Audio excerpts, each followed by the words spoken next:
Hey folks, how you doing? Papa Joe here.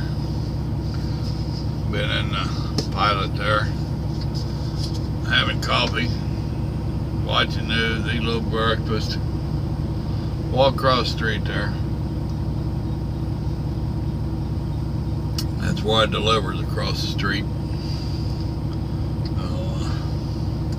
Called my shipper, got a 2 o'clock appointment. He said, I'll be here about 11 and back in the door at Dock 39.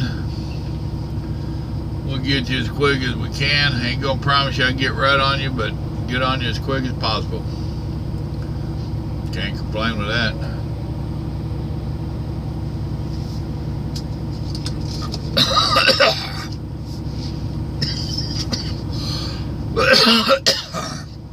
Oh goodness, that coffee had a bone in it.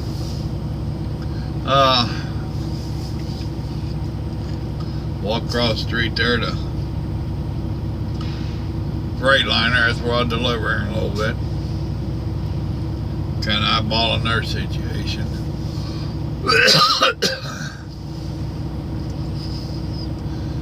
The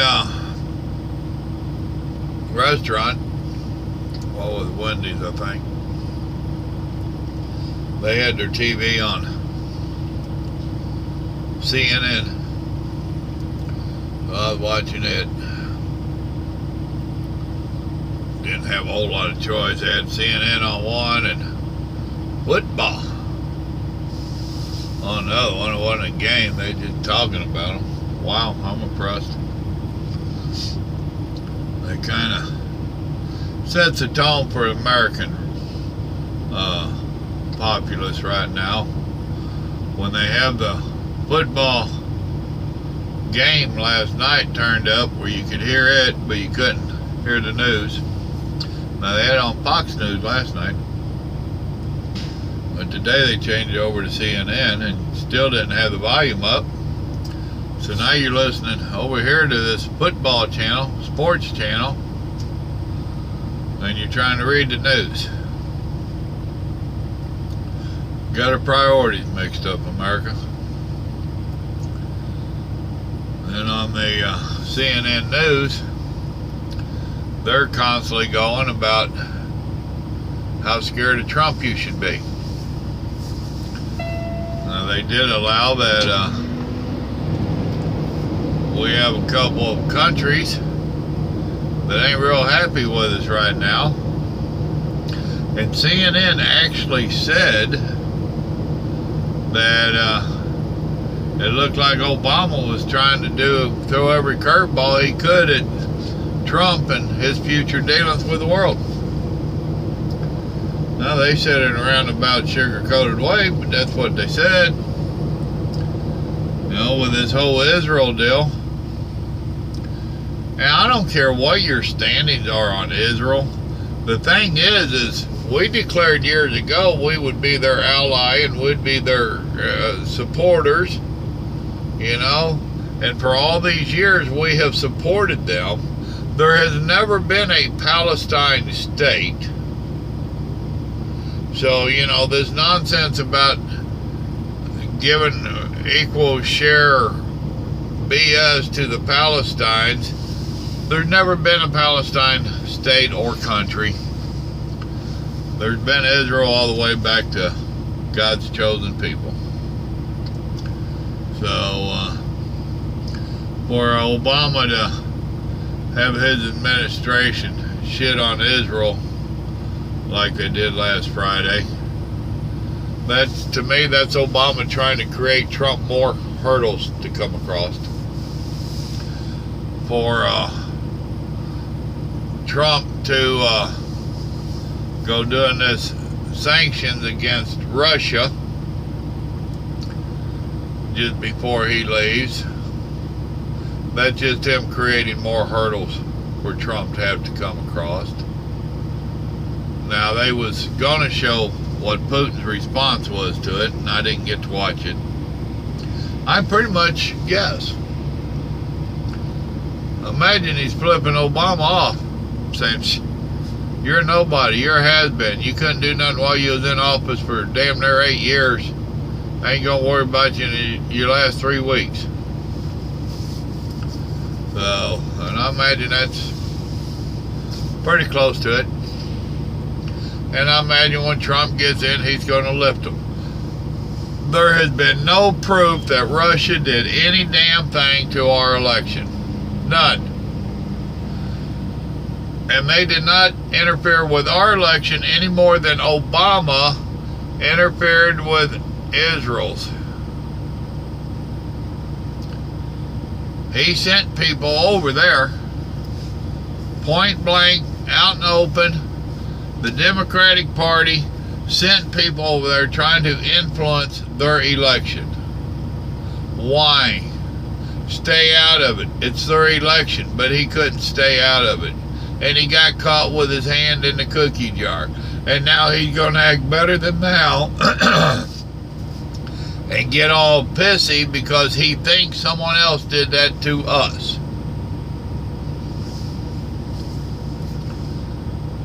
Well, even if Russia did interfere and sent those the leaks there at the DNC, how come y'all ain't mad about what the leaks were about? How come y'all ain't mad because what the Democratic Party did to Burns? You know, feel the burn? You know, you're not mad about the corruption and the bad that the leaks showed. You're mad because someone told on you. Really? And we're not smart enough to pick up on this. Well, there's a certain party that ain't. Because to a certain party, it doesn't matter what it costs to get to the end. It's the end that means the most. So, you know, we can do whatever it takes to get the outcome that we want, but you can't. You can't. It's dirty pull if you do what we do. But we can do it. Really?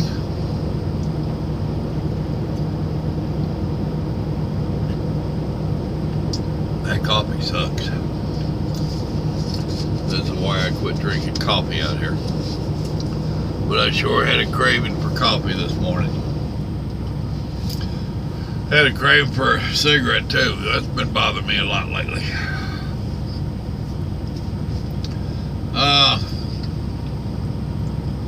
You know, I know when Obama took office, there was several of us that trashed him pretty hard.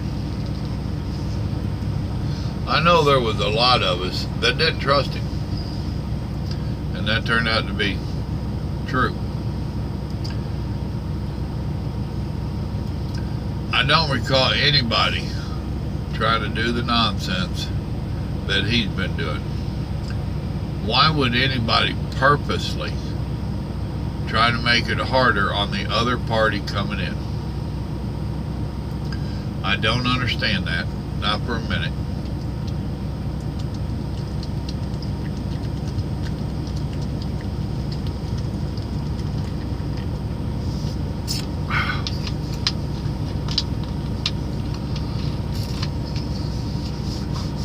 I can understand not cooperating.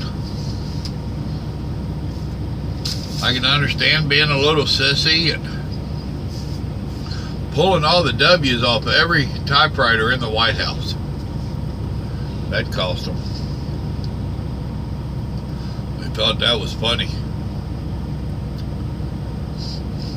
That cost them. But to purposely sabotage another country, and they did, and to purposely trash relationships with other countries, and he has. How do you justify that?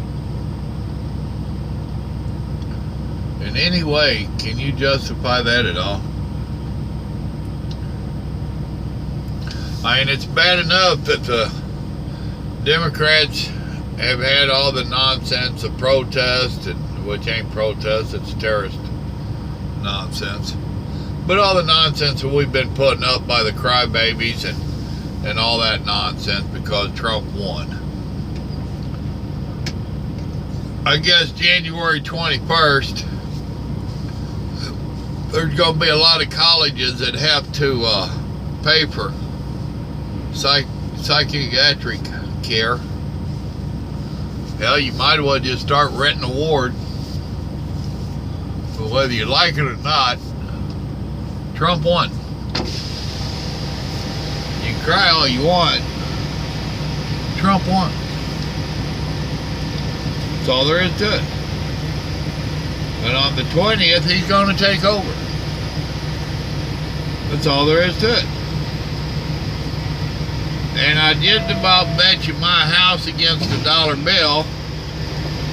Well, there ain't no just about it. I would bet you my house against the dollar bill that Trump don't run over to some sand country and kiss some sheik on the ass like Obama did.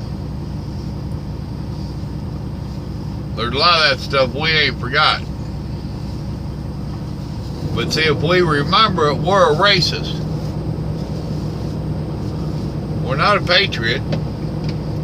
We're not someone that cares about our country. We're a racist. We're a hater. But yeah, what the Democratic Party is pulling against Trump isn't racist and it isn't hating. What is it? Good politics? So if we do that to the next Democrat that comes in, does that make it good politics on our part? Come on, bet you'll be crying.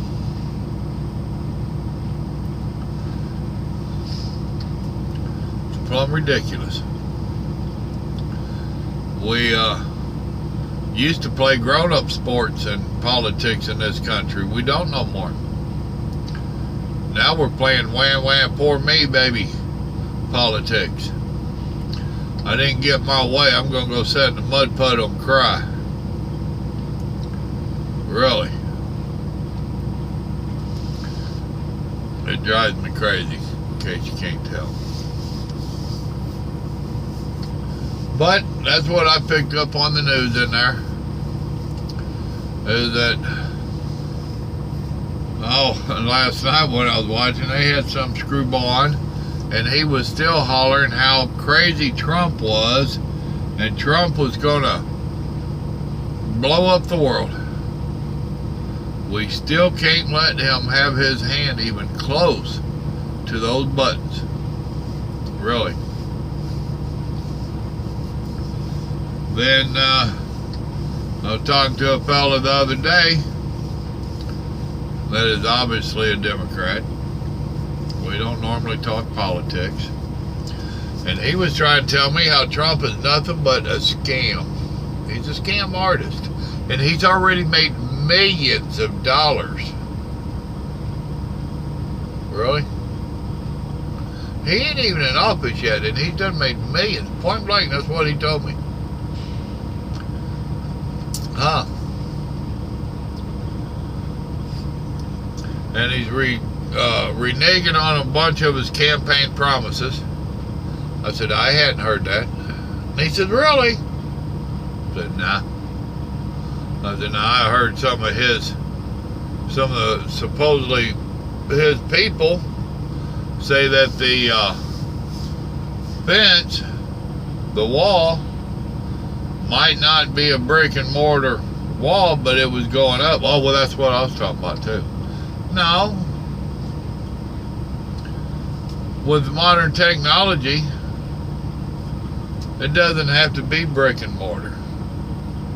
And the whole point is not so much of build the wall, it is secure our borders. It don't have to be a wall like Mexico built on their southern border, but nobody wants to talk about that one. It don't have to be a wall like theirs. It has to be laws enforced, people participating and enacting and enforcing the existing laws so that people know if they come over here, they're not going to be welcome. Gee, it's kind of like Mexico treats the people that just come into their country illegal. I'll be damned. Once again, it's a point with me where how come these other countries, they can be so strict on illegal aliens, and that's okay.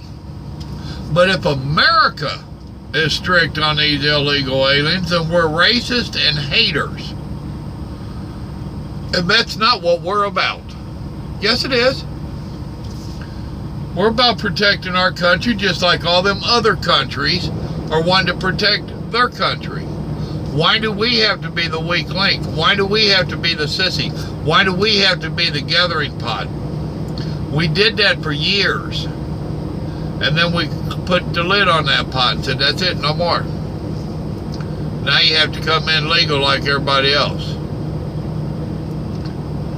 But if we think that way, we're racist and we're haters. I'm tired of your labels. I'm tired of your names. You want to know what happens to countries when they don't get in, when they loosen up the purse strings and let everybody in? Watch the news from overseas. Look at what Australia's putting up with. Look at what France is putting up with. Look what Germany is putting up with. They are being attacked from within, from the Trojan horse that they let in the gate. And yet you want us to do the same thing. You want to try to intimidate and shame us into letting that Trojan horse in here. Well, I got news for you. You've got an outgoing president that has been allowing that Trojan horse to come in. And at this given time, we don't have a clue how many of our enemy has already been allowed to set up in this country. The CIA and all them people, all the alphabet companies of the government, they already know about the ISIS training camps. But our fine Obama administration won't let them touch them. And it does go back before Obama, so you can't just put that blame on Obama, and I'm not. But after 9/11 and these camps started popping up, I started finding out about it just before Obama got in office. How come they're not wiped out? If there is some law allowing them to do what they are doing, we need to look into that law. If we know a foreign enemy has bases set up in the United States and we can't go take them out, something is wrong. Do you think that Iran, Iraq, any of them countries over there would allow our people, me and some of my buddies, to go into their country and buy some land and set up a training camp to attack them? Do you think they're going to say, oh, well, they're okay, let them be? No, they're going to wipe our ass off the ground. We won't even be a memory, won't even be a fart smell. But yeah, we're allowing it to happen here. What's wrong with this, people? Love my country, fear my government. I'm always wondering what they've got planned. I don't trust them. And just so that you know, I won't be trusting Trump either. I don't trust our government. I hope Trump can't be bought. I hope Trump does what's right. But I don't trust our government. Period. So I will be watching. Wide open. Both eyes. Wide open. I will be watching. I hope y'all are too. I really do. Any of my people overseas that are watching this, my son tells me that I'm being watched in 95 countries. If that's the case, would y'all do a comment on here? Well, hit the like button first off, please. Subscribe to the channel. Share it with your friends. Help me to grow a little bit. and make a comment on here and tell me what the populace over there is thinking of our country and our fine Mr. Obama and our fine Mr. Trump. Give us a few thoughts on what your peers are saying about what's going on over here. Just for giggles. So, alright folks, remember God loves you, so do I. You have a blessed day. Bye.